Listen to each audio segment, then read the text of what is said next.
होगी यूज खटर पटर, बातें भी चटर पटर, घर घर की खबर खबर, हंसी ठिठोली की है अंगड़ाई।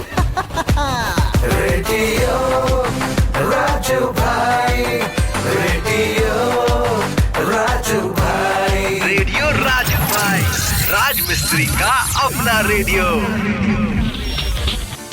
नमस्कार, सत श्री अकाल, खुशामदीद और अस्सलाम वालेकुम दोस्तों। मैं हूं आपका दोस्त राजू भाई और आप सुन रहे हैं रेडियो राजू भाई, राज मिस्त्रियों का अपना रेडियो।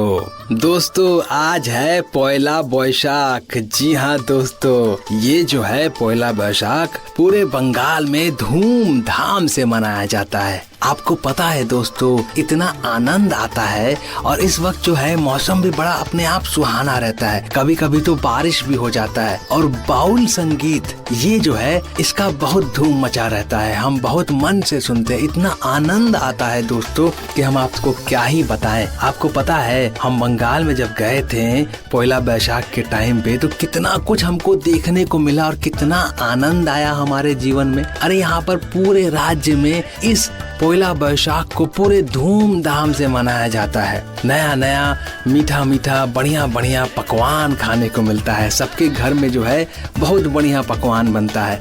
अब बंगाल तो इसी बात को लेकर सबसे ज्यादा फेमस है कि वहाँ खाने पीने का जो है बहुत बढ़िया प्रबंध रहता है। दोस्तों सब लोग वहाँ पर पूरे राज्य में जो है लोग नया नया कपड़ा खरीदते हैं, घूमने जाते हैं, एक दूसरे से गले मिलते हैं, एक दूसरे को प्यार भरा अभिनंदन करते हैं और सब एक दूसरे से पूरा हंसकर बात करता है और समय व्यतीत किया जाता है। माहौल जो है पूरे राज्य में जो है माहौल खुशहाली का बन जाता है। वो क्या है ना कि बंगाल में नया साल है और जब फसल कटता है और सब कुछ नए तरीके से बनता है तो सोचिए नए चीज की शुरुआत तो सबको अच्छी ही लगती है। तो ये यही बात है, फसल कटना, नए नए कपड़े पहनना, नया नया पकवान का सेवन करना, यही तो जिंदगी है दोस्तों। जिंदगी का मजा जो है इन्हीं सब चीजों में है। यही सब छोटी छोटी खुशियाँ जो है दोस्तों इंसान को और खुश करती है, इंसान को अंदर से प्रसन्न करती है दोस्तों। लोग यहाँ पर अपने दोस्तों के साथ, रिश्तेदारों के साथ मिलते हैं, जुलते हैं, एक दूसरे को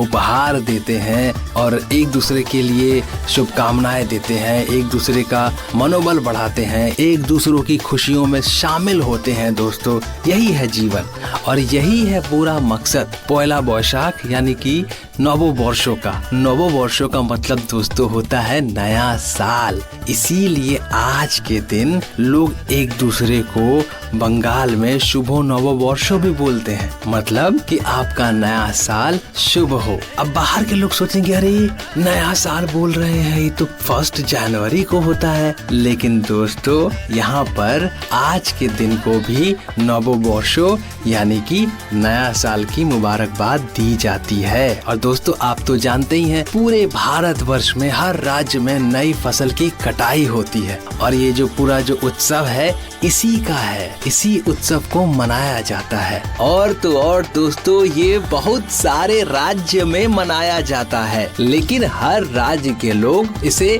अपना नाम देते हैं। जी हाँ, जैसे कि आसाम में इसे रोंगाली बिहू कहा जाता है दोस्तों, और पुतांडु बोलते हैं इसको तमिलनाडु में, और पूरम विशु बोलते हैं इसको केरला में दोस्तों। वो क्या है कि फसल के उगने की खुशी जो है उसे मनाई जाती है और फसल काटी जाती है, इसीलिए किसान परिवार जो है इसको बहुत धूमधाम से मनाता है।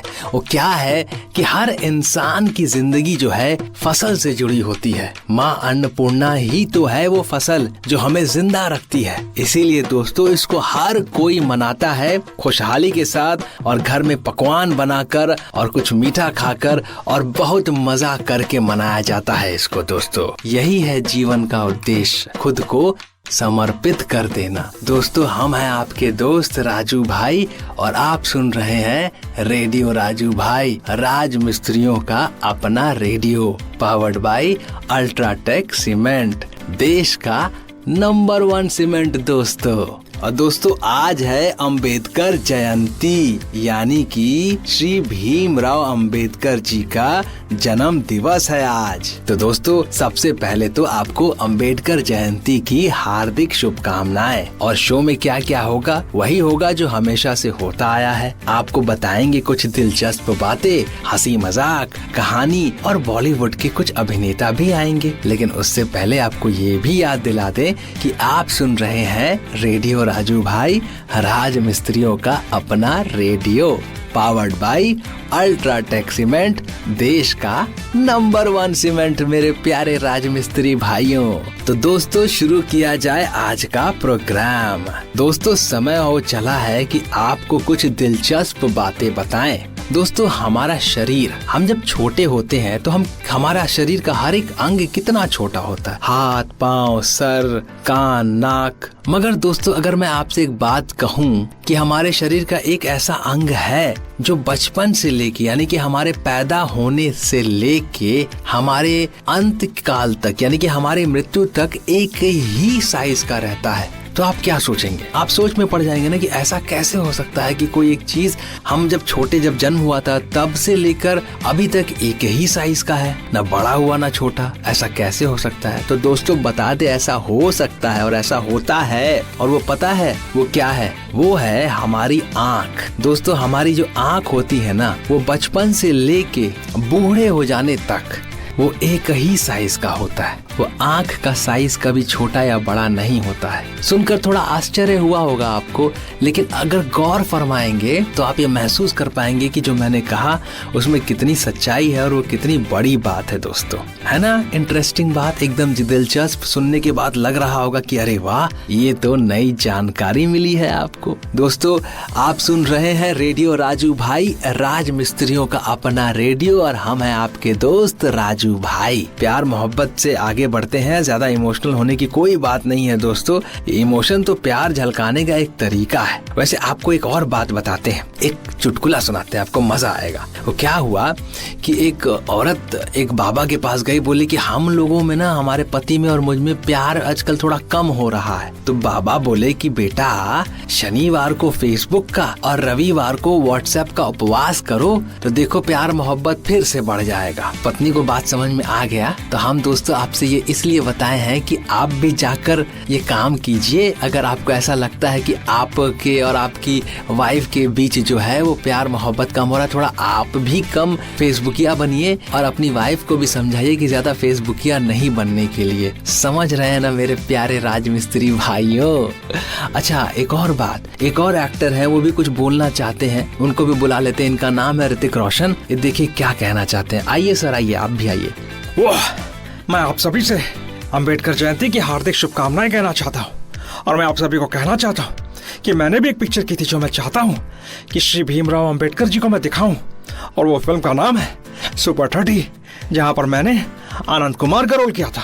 जो आनंद कुमार गरीब बच्चों को पढ़ाते हैं और उन्हें बहुत बड़ा इंसान बनाते हैं, जैसे कि हमारे श्री अंबेडकर जी करना चाहते थे। सबको शिक्षा देना चाहते थे, सबको ज्ञान देना चाहते थे। मैं भी ज्ञान देना चाहता हूँ और ये ज्ञान मुझे बहुत अच्छा लगता है। ज्ञान देना, ज्ञान लेना मुझे बहुत पसंद है। बचपन में मैं जानता था कि मुझे ज्ञान चाहिए और ज्ञान के लिए मुझे थोड़ी धूप भी चाहिए, लेकिन ऐसे ही बहुत ज्यादा गर्मी बढ़ गई है, इसलिए मैं ज्यादा धूप नहीं मानूंगा। बस आप लोगों से यही कहना चाहता हूँ कि आप लोग भी पढ़ाई लिखाई कीजिए और आगे बढ़िए। Thank you very much. हर इंसान एक दिन बड़ा जरूर बनता है। आपने कहा था मुझे अपने बाप से सीखा, मैं अपने बाप से सीख रहा हूँ। सॉरी मैं तो बहक गया था। Okay tata bye bye. कोई बात नहीं, कोई बात नहीं, आप आए, इतनी अच्छी बात करके गए, यही सुन के बहुत अच्छा लगा ऋतिक जी, थैंक यू वेरी मच। दोस्तों आप बने रहिए शो में, क्योंकि अब हम लोग शो में आगे बढ़ेंगे और आपको हम सुनाएंगे एक और हंसने हंसाने वाली बात। वो क्या है कि एक घर में पति पत्नी थे और पति बोला कि देखो अब बहुत पुलिस जो है बहुत स्ट्रिक्ट हो गई है, बहुत, अब जब भी हम लोग बाइक से जाएंगे तो तुमको हेलमेट पहनना पड़ेगा। तो पत्नी गई, अलमीरा खोली तो देखी कि यार इतना कपड़ा है, बोले कि ओहो अब सब कपड़ा का मैचिंग का हमको हेलमेट खरीदना पड़ेगा। इतना सुनते ही हस्बैंड जो है अपना स्कूटी बेच दिया, ये सुनने के बाद ही। इसीलिए दोस्तों हम आज पैदल पैदल आए हैं स्टूडियो। समझ गए ना ये चुटकुला में कहाँ सच्चाई है, कहाँ हकीकत है। दोस्तों अब शो में टाइम हो चला है आपको कहानी सुनाने का और कहानी से कुछ सीखने का। आपने वो कहावत सुनी है ना, कौवा चला हंस की चाल। तो सोचिए ये कहावत कहाँ से आई। हम आपको उसी कहानी को सुनाने वाले हैं। ये कहावत आई है दोस्तों, एक बार हंस और कौवा आपस में बैठ के बात कर रहे थे। कौवा बहुत घमंडी था, तो उसको अपना ताकत का बहुत, वो उसका अपने हुनर का बहुत उसको ये था कि हमारे जैसा कोई और बन ही नहीं सकता, घमंड बहुत था। तो हंस से बोला कि ए हंस चाचा, हमारे साथ उड़ेंगे, हमसे ऊंचा उड़ लेंगे आप? तो हंस बोले हाँ बेटा उड़ लेंगे, लेकिन हम अभी नहीं उड़ना चाहते। तो कौवा बोला अरे आप तो डर गए चाचा, ऐसे डरने से होगा, आइए।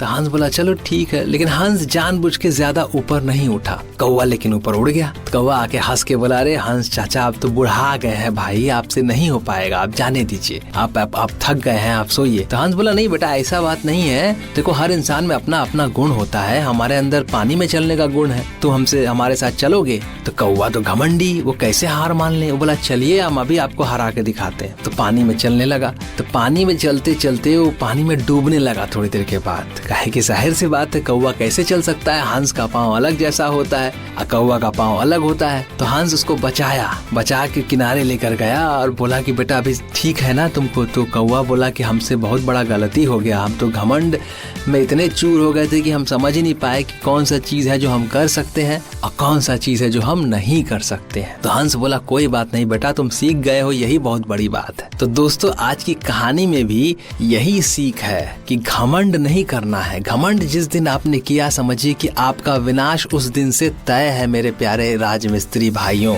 घमंड जो है इंसान को नीचे लेके जाता है, और इंसान अगर सौम्य रहे और झुक के रहे और अपने आप को दयालु बना के रखे और घमंड ना करे तो वो बहुत ऊपर जाएगा दोस्तों, ठीक अल्ट्राटेक सीमेंट की तरह। तो दोस्तों ऐसे ही बन के रहना है मेरे प्यारे राजमिस्त्री भाइयों।